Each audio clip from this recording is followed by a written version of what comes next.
Todo lo que creía cierto se desmoronó una tarde cualquiera, bajo el sol tibio de mi adolescencia. Y desde entonces, ya nada volvió a ser igual. Me llamo, y tengo 17 años. Soy hija única, el centro del pequeño universo que mis padres construyeron para mí con amor, dulzura y promesas de que el mundo era un lugar seguro. Crecí pensando que era una niña tocada por la fortuna, abrazada por la suerte. Pero esa ilusión, tan cálida, tan engañosa, comenzó a desvanecerse el día que terminé 8º grado. Acumaría tarde, al salir de la escuela, la brisa llevaba el olor del asfalto caliente y de las flores del jardín vecino. Yo esperaba nada más que la rutina. Pero el destino me aguardaba con otro plan. Una mujer, tan llamativa como fuera de lugar, me observaba desde la verja. Vestía como si la realidad no le afectara, gafas oscuras que ocultaban sus intencantonioes, labios perfectamente delineados, y un cabello teñido de un rubio exagerado que casi gritaba. Me gritó a mí.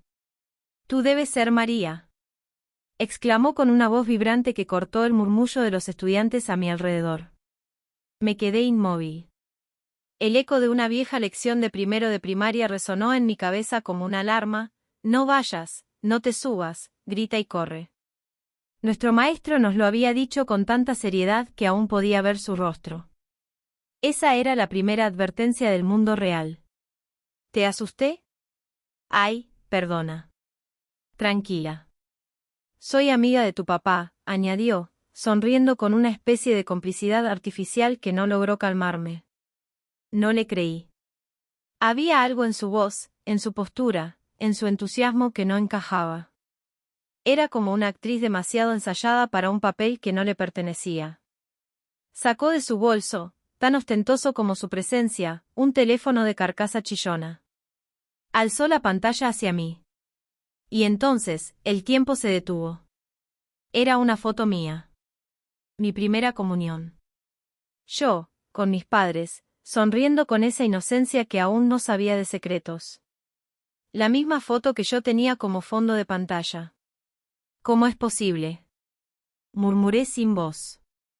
¿Te sorprende?, dijo, riendo con descaro. Tu papá me la dio. Se presentó como Antonio, como si eso explicara algo. Y antes de que pudiera reacantonioar o hacer una pregunta, simplemente se marchó. Pero sus últimas palabras quedaron flotando en el aire, como un presagio.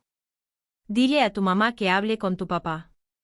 Cuando crucé el umbral de casa esa noche, vi el rostro sereno de mi madre y supe que no diría nada. Todo parecía igual en la superficie.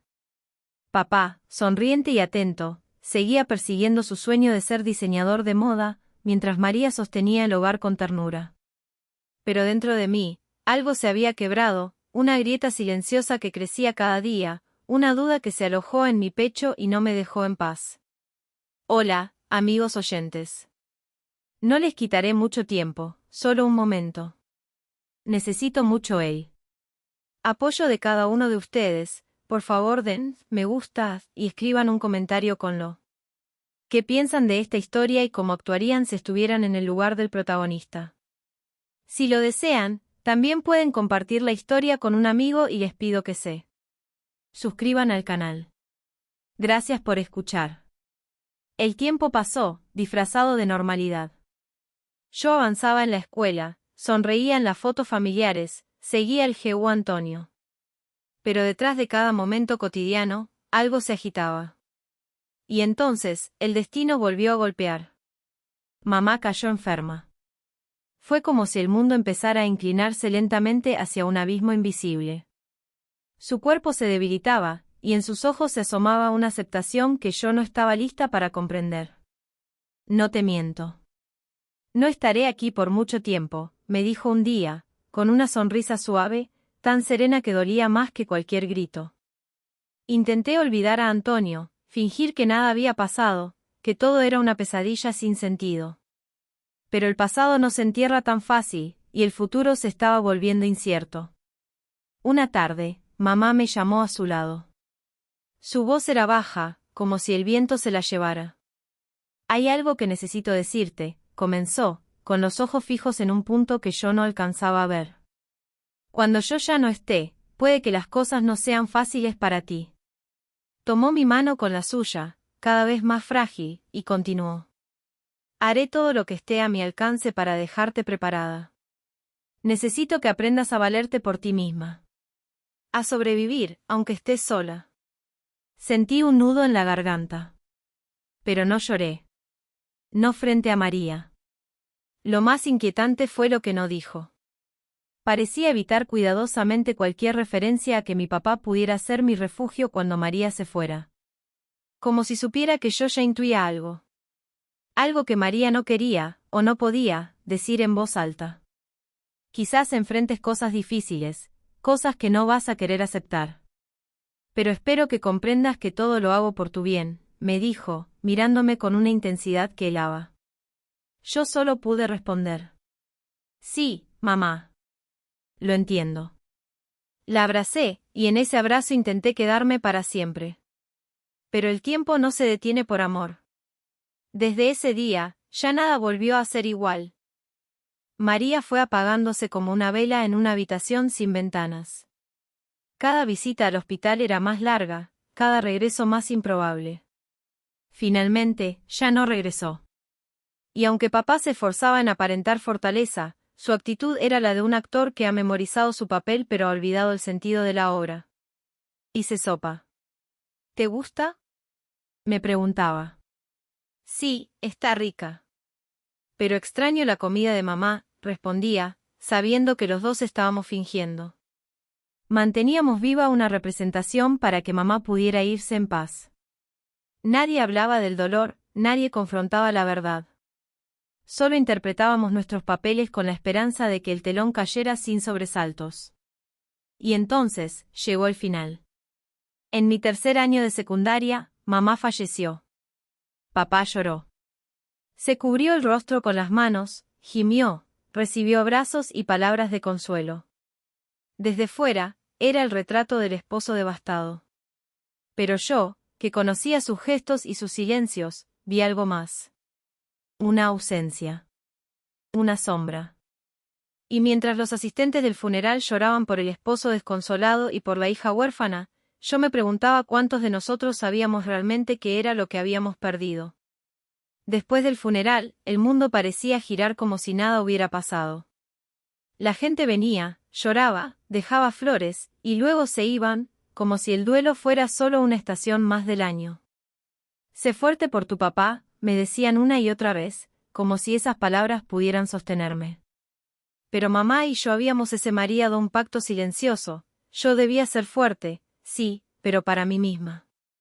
María sabía, lo presentía, tal vez desde siempre, que un día tendría que caminar sola. No imaginaba entonces lo pronto que llegaría ese momento. Como era de esperarse, la presencia de mi padre comenzó a desvanecerse como un perfume débil que se disipa con el viento. Está ocupado con el trabajo, me repetía a mí misma, una y otra vez, para justificar el silencio de sus pasos en casa. Ya tienes edad para cuidarte sola, me dijo un día, sin mirar atrás. Y así fue como, a mis 15 años, aprendí que la soledad no siempre se anuncia con tristeza. A veces entra en tu vida de puntillas y se sienta contigo a cenar como una vieja conocida. Me convertí en mi propia guardiana. Cada tarea del hogar, cada comida, cada noche sin voz adulta que me deseara buenas noches, era mía. Había esperado, ingenuamente, que, al irse mamá, papá se acercaría más a mí, que quizás encontraríamos un nuevo modo de ser familia. Pero ese puente nunca se construyó. Un mes después del servicio conmemorativo, un sábado aparentemente inofensivo, el eco de voces y golpes me sacó de mi habitación. Miré por la ventana. Hombres con guantes y cajas iban y venían por la casa como si fuéramos mudanza. Y en medio de todo, él. Mi padre, con el rostro frío y la voz de quien ya no pregunta. Primero saquen lo innecesario. Luego organizaremos lo demás. Salí corriendo. ¿Qué hacen? ¿Por qué están tocando las cosas de mamá? Nadie me respondió. Solo seguían trabajando. Como si mi madre, fuera simplemente un nombre en una etiqueta vencida. No se la lleven. Grité, interponiéndome en la puerta como un muro desesperado. «¡Ey!», mi padre, me miró con un desdén que me perforó el alma. «Solo están haciendo su trabajo», dijo. «Mamá ya no está aquí. Sus cosas no tienen sentido». Era como si encontrara un extraño placer en borrar todo rastro de María. Pero lo que más me dolió fue ver cómo levantaban el trozo nupcial de mi madre, una joya heredada, elaborada por mis abuelos maternos, rica en historia y amor. No. Eso no. Eso es de mi abuela. Es de mamá. Rogaba, agarrándome del mueble. Y entonces, una voz nueva emergió de entre los hombres. Firme, curiosa, invasiva. Oh, qué hermoso trozo. Es vintage. Me encanta. Creo que lo usaré. Una mujer se acercó, con la arrogancia envuelta en perfume caro. Examinó la reliquia como si le perteneciera. Yo la observaba atónita, como si el tiempo se hubiera roto. Mi padre, como si nada, la presentó. María es Miguel. Mi esposa. Tu nueva madrastra. Mi corazón se detuvo por un instante. ¿Mi qué? No, susurré, negando con la cabeza. No podía aceptarla. No quería. Y cuando me negué a fingir cortesía, su teatral indignación no tardó en llegar. No puedo quedarme si me tratas así. Exijo una disculpa. Yo no dije nada. Entonces mi padre, con la misma voz que usaba para cerrar tratos, me miró y dijo: Si no puedes aceptarla, entonces te vas. Lo miré a los ojos. No lloré. No temblé. Solo dije: Está bien. Esa simple frase pareció helarlo. Me giré, subí a mi cuarto y empecé a empacar. En realidad, ya tenía todo preparado desde hacía días. Era como si, en lo más hondo, yo supiera que este momento llegaría. Al bajar las escaleras, crucé la sala una última vez y les dije con voz clara: A partir de hoy, somos extraños. Tomé un taxi hasta la casa de mis abuelos, en los suburbios. Al abrir la puerta, me recibieron con los brazos abiertos. Sus rostros reflejaban una mezcla de tristeza y alivio. Me abrazaron sin preguntas. Allí encontré algo parecido a la paz. Y comprendí, con una claridad nueva, lo que mamá había hecho por mí.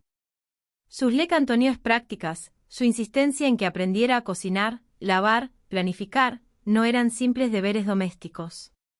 Eran herramientas de supervivencia. Gracias a María, a pesar del abandono, no me sentí completamente perdida. Un mes después, mi teléfono comenzó a vibrar con insistencia. 100 llamadas perdidas. Ignoré todas.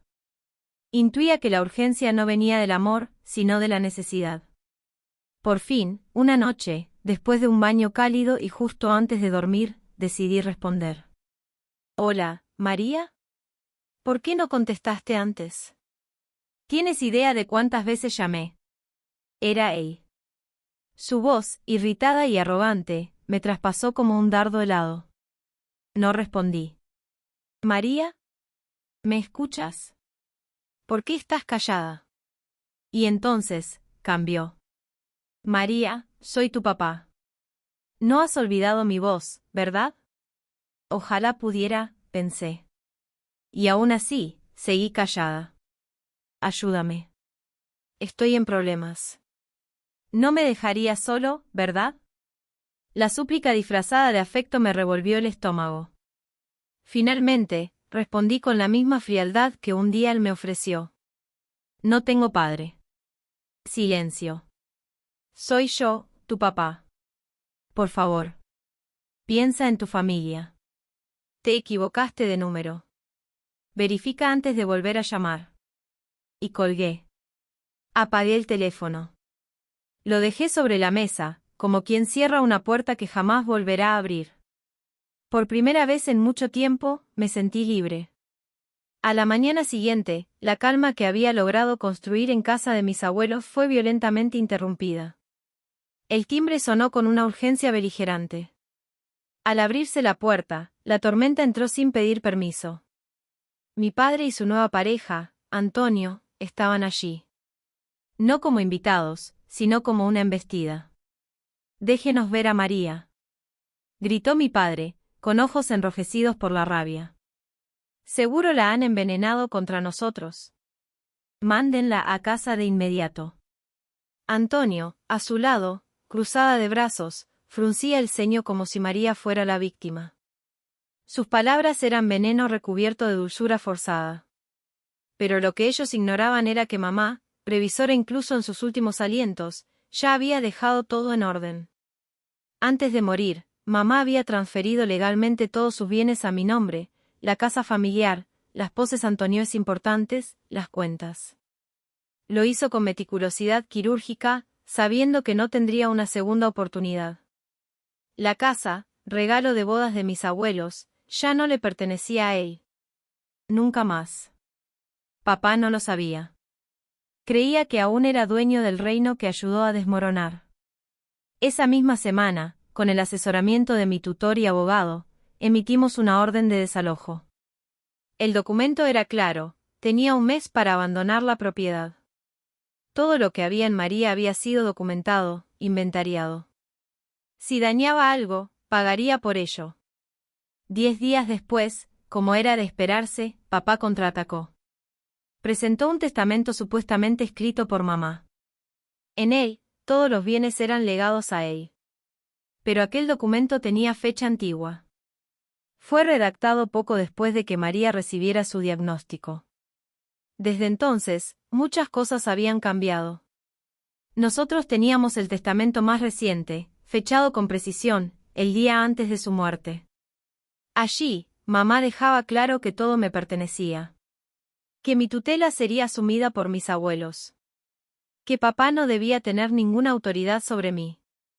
Cuando presentamos ese testamento, el anterior quedó automáticamente invalidado.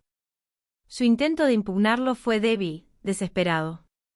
La verdad no solo estaba de nuestro lado, también lo estaban sus mentiras pasadas. Apenas días después, su abogado solicitó una reunión urgente. Alegaban que había habido un malentendido y querían reconciliarse. Pero era demasiado tarde. Las máscaras ya habían caído. Mi padre, desesperado, expuso su propia tragedia ante el abogado. «María es mi hija», suplicó. «La única que me queda. No sé qué le han dicho, seguro la han manipulado. Yo no quería esto. Quiero recuperarla». Afirmó que los abuelos me retenían contra mi voluntad. Que yo, menor de edad aún, no tenía capacidad para tomar decisiones antonioes tan definitivas. Que necesitaba recuperarme de mi confusión. Perdí a mi esposa. ¿Ahora perderé también a mi hija?, gimoteó, con una lágrima bien colocada. El abogado escuchó. Le costó no conmoverse. Comentó más tarde que, quizá, mi padre también estaba roto por la pérdida. Que su abandono podría haber sido su forma fallida de sobrellevar el dolor. Pero yo sabía la verdad. Recordé la escena en el lecho de muerte de mamá. Recuerdo verla tomarle la mano a mi padre, con la voz ya casi extinguida, y suplicarle una sola cosa. «Cuídala. Cuida de nuestra hija». Él asintió. Lo prometió. Y después, la traicantoneó. Durante la reunión legal, entregué una grabación. Era del día en que los trabajadores llegaron a desalojar los recuerdos de mi madre. En María se escuchaba su tono frío, su desprecio, su determinación de borrar a mamá de nuestra casa. La oyeron todos. Incluido su abogado. Esa fue la pieza final del rompecabezas. Su rostro cambió. Su credibilidad se derrumbó. Su versión de padre afligido quedó expuesta como un simple disfraz. El abogado me informó más tarde que la solicitud de reconciliación había sido rechazada.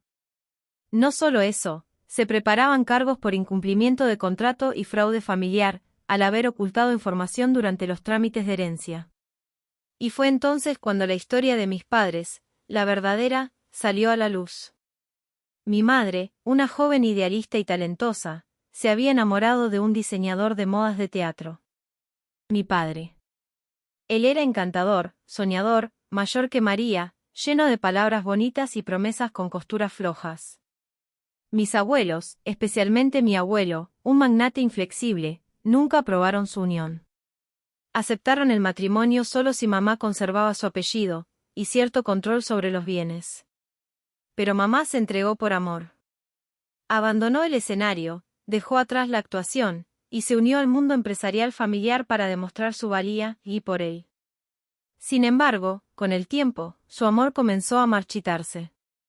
Una carta que María dejó tras su muerte, enviada por mis abuelos a mi habitación semanas después, lo confirmó todo. María había descubierto que papá le era infiel. Que Antonio, la mujer que ahora vivía con él, había sido durante años una amante, una bailarina de club nocturno que creía que podía reemplazar a mamá en su hogar, en su lecho, en mi vida. Mi madre lo supo. Lo toleró. Lo perdonó, quizás por mí. Pero también se preparó, en silencio, para protegerme cuando ya no pudiera estar. Fue su última obra. Su testamento más poderoso. Las semanas siguientes fueron un torbellino legal. Papá sabía que había perdido. No le quedaba más que resignarse. Su supuesta esposa fue puesta bajo investigación cuando un detective privado que contratamos presentó pruebas de que había interferido directamente con la custodia. Las grabacantonioes eran claras. Antonio intentó en su momento expulsar a mi madre de la casa cuando yo era un menor de edad. La ley permite pedir compensación por intento de interferencia parental. María suplicó, lloró, dijo que no sabía lo que hacía. Que solo quería ayudar. Pero para mí, ya era demasiado tarde. Mi decisión está tomada, le dije, sin levantar la voz. María me miró, temblorosa, esperando piedad. Yo ya no tenía espacio para ofrecerla. La demanda fue como encender una antorcha en medio de un teatro en ruinas. No solo iluminó lo que se escondía entre las sombras, sino que quemó las máscaras de quienes fingían con más soltura que virtud. Miguel, la mujer que había intentado reemplazar a mi madre, fue la primera en caer. Su conducta, ya pues tanto innoble, quedó expuesta ante el público.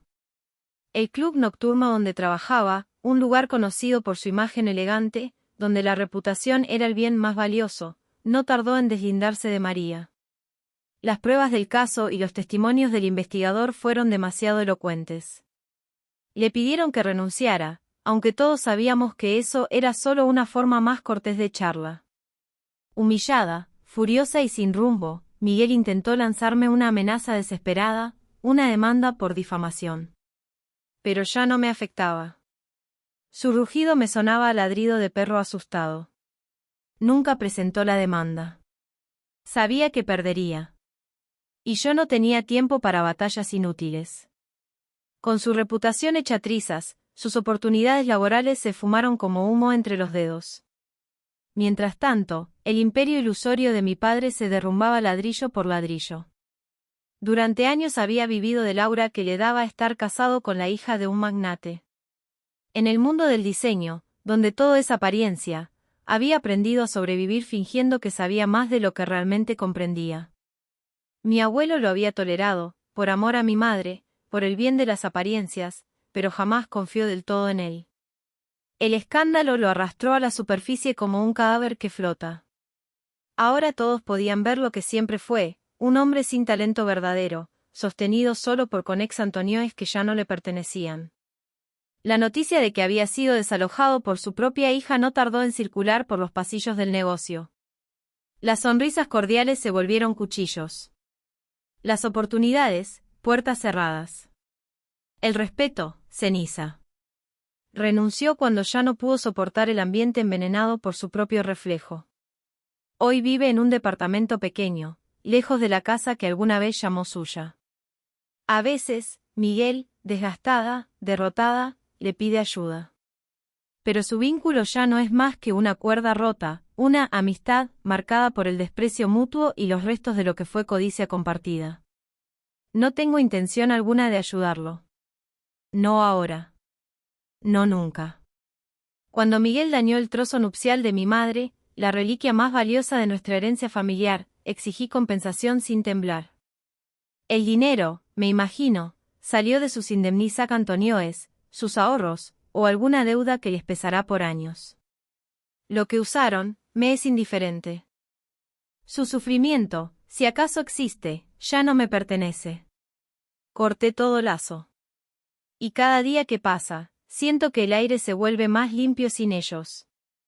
Fui adoptada legalmente por mi abuelo, una formalidad que selló lo que ya era cierto desde hacía tiempo, que él era ahora mi figura paterna, mi guardián, mi raíz. Nada cambió más allá del papel. Ya lo tenía a él, y él me tenía a mí. Ahora me preparo para partir. Estudiaré en el extranjero, como mamá siempre quiso. María fue quien plantó la semilla, quien me enseñó inglés desde niña, quien me preparó no solo para sobrevivir, sino para soñar con fuerza. Su previsión es lo que me sostiene. Y mientras doblo mi ropa para la maleta, mientras miro hacia un futuro incierto pero esperanzador, pienso en María. Mi madre. La mujer que supo amar sin rendirse, que me enseñó a defender mi dignidad, a poner límites, a caminar lejos cuando quedarse era una forma de morir. Estoy lista para lo que venga. Lista para amar de verdad, si algún día el amor se presenta sin máscaras. Lista para fallar, aprender, crecer. Lista para no conformarme jamás con menos de lo que María deseaba para mí. En la repisa, una foto enmarcada me observa. Mi madre, vestida con sencillez, con esa sonrisa tímida que parecía saber más de lo que decía. Y por primera vez en mucho tiempo, sonrío de vuelta.